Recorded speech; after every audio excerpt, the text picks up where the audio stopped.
জুলাই অভ্যুত্থানে মানবতা বিরোধী অপরাধের দায়ে বিচারের মুখোমুখি করতে শেখ হাসিনাকে বাংলাদেশে ফেরত পাঠাতে ভারতের প্রতি আহ্বান জানিয়েছেন দৈনিক আমার দেশ পত্রিকার সম্পাদক ডক্টর মাহমুদুর রহমান।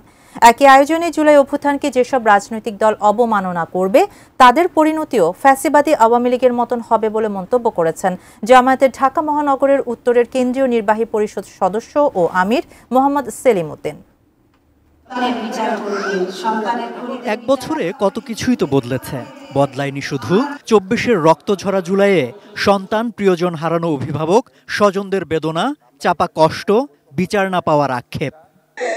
আমার আল্লাহ নিয়ে গেছে আমার সন্তানের, যদি একটু দিত। আরেকটি জুলাই মাসে এক ছাদের নিচে জমায়েত জুলাই শহীদ ও জুলাই যোদ্ধাদের পরিবার। বাংলাদেশ জামায়াতে ইসলামী ঢাকা মহানগরী উত্তরের উদ্যোগে বাংলাদেশ চীন মৈত্রী আন্তর্জাতিক সম্মেলন কেন্দ্রে জুলাই বিপ্লবের শহীদ পরিবারের সদস্য ও আহতদের নিয়ে আয়োজিত মতবিনিময় সভায় শহীদদের স্মরণে অশ্রুসজল চোখে আবারও হত্যাকারীদের বিচারের দাবি জানালেন তারা। বুকের দনাল কাইরে নিয়ে গেছে শেখ হাসিনা, কিল্লিগা বিচার পাই না।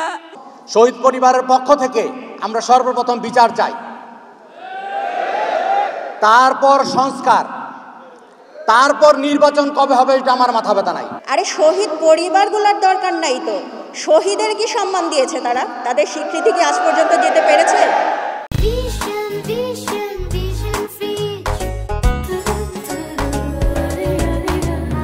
বিচারের মুখোমুখি করতে শেখ হাসিনাকে বাংলাদেশে ফেরত পাঠাতে ভারতের প্রতি আহ্বান জানান অনুষ্ঠানের প্রধান অতিথি দৈনিক আমার দেশ পত্রিকার সম্পাদক ডক্টর মাহমুদুর রহমান।